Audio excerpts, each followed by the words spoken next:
Hello,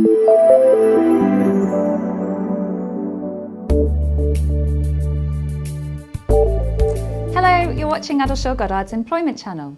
In today's programme, when do public announcements create contractual obligations? We bring you a cautionary tale about discretionary bonuses, all the way from the Court of Appeal.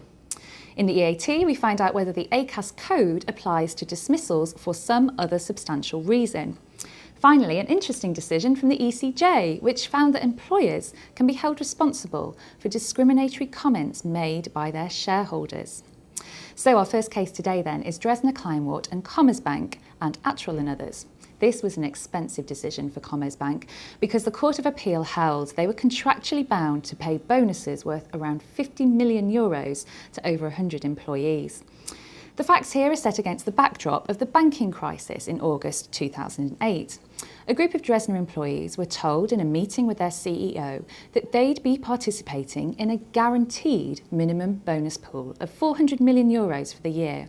Exact amounts would be based purely on individual performance. In this move, Dresdner was seeking to reassure those employees that the business was sound and stop a mass exodus of staff before a forthcoming sale to Commerzbank. The bonus announcement was confirmed verbally and in writing a few more times after that meeting. However, by December, Dresdner was trying to qualify the promises they'd made, and they sent a letter to the employees saying they reserved the right to review and reduce the bonuses if Dresdner's financial performance declined. Dresdner was sold to Commerzbank in January, just 2 weeks before those bonuses were due. Commerzbank then reduced the bonuses by 90%, so the unhappy employees brought claims for the unpaid balance later that year. The High Court upheld their claims, but Commerzbank appealed. So, what did the Court of Appeal say? Well, they agreed with the High Court and found that the promises made in that August meeting were legally binding, and that Dresdner's later attempts to introduce flexibility were a breach of contract. So, whilst Commerzbank tried to argue that the August announcement was binding in honour only, the Court of Appeal found the information given to employees was sufficiently clear and precise to be enforceable and had been intended to create legally binding obligations. Commerzbank argued that the letter introducing flexibility in December was a response to mounting financial pressures in the global crisis. However, the Court of Appeal found the real reason was actually to avoid bad publicity for paying large bonuses at the same time that Commerzbank had just received €18.2 billion from the German government to be able to buy Dresdner.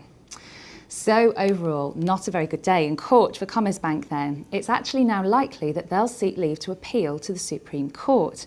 In the meantime though, are there any general learning points for employers here? I asked Kate McGough, a managing associate in our employment team, for her views on this case. Well, Helen, I think there are a few relevant points here for all employers, not just those in the banking sector. I think it's important to bear in mind that pay is a fundamental part of the legal relationship, and so employers need to take care when making comments about pay. Courts and tribunals, because it's such a fundamental part of the relationship, are likely to find that comments like these do form contractual, legally binding commitments on employers.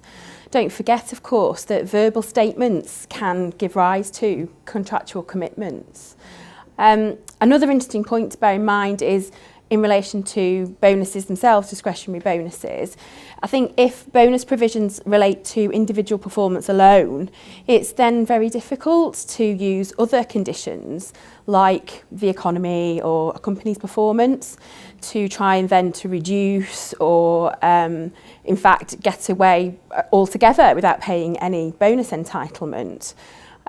Perhaps employers want to think about putting provisions into their scheme documentation, for example, which says that verbal statements won't give rise to any changes to a bonus scheme.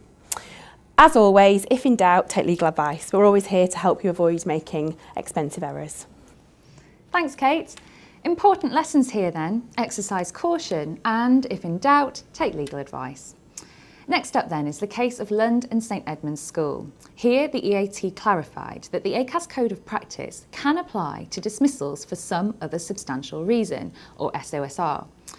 We know that the Acas Code applies to dismissals for misconduct or poor performance. However, there's always been some uncertainty over whether the code applies to SOSR dismissals, where misconduct and/or poor performance may have played a part in the dismissal, but weren't the primary reason. Well, the EAT's now cleared all of that up, saying that the code does apply in these situations. Why? Well, the basis for the EAT's decision was that the code applies to disciplinary situations and that this should be applied broadly.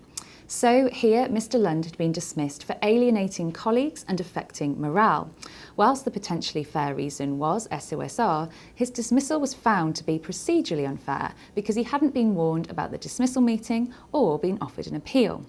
However, the tribunal didn't award an uplift for breach of the Acas Code, so Mr. Lund appealed on this point. The EAT found that whilst Mr. Lund wasn't dismissed for conduct reasons, the Acas Code did still apply here. This was because his claim concerned his conduct, which then led his employers to consider whether he should be dismissed. So the learning point here is think before assuming that the code doesn't apply. Even where the code doesn't apply, failing to follow it is likely to mean that general principles of fairness won't have been achieved, going to the reasonableness of the decision to dismiss. So all in all, better to follow than not, I think. Let's see what Kate thought about this case. Thanks, Helen. I think this was a logical decision from the Employment Appeal Tribunal. There has been a bit of a grey area about whether the code applies in some other substantial reason dismissals, which have a conduct or a capability background. I think it's fair to say, though, it may be one step forward and two steps back because the EAT has created another grey area. It's not clear whether these rules should apply to dismissals which don't have a capability or conduct background. And so that means there's a second strand of some of the substantial reason dismissals where the code may not apply. I think employers might find themselves in situations where it's not clear whether to follow the code. And so I would say perhaps it's the best thing to do is to follow the code wherever possible, or to consider following the code. And if it seems that the code is relevant, then perhaps it is a situation in which it should be followed. After all, it's best to find out now rather than when you're at tribunal. Thanks, Kate. And finally for today, the European Court of Justice has held that a Romanian football club was responsible for homophobic comments made by an important shareholder, who, in a press interview, claimed that he'd rather close the club than sign a homosexual player. The ECJ held that the club was essentially its brother's keeper and that although this shareholder didn't have the power to sign players, he did have enough influence in the club for his statements to be representative of the club's views. Incidentally, that same shareholder has since been jailed in relation to other dodgy dealings. Hopefully no one watching this will have such colourful shareholders, but it's certainly an important principle to bear in mind. So that's all for today from Addleshaw Goddard's Employment Channel. Thanks for watching and see you next time.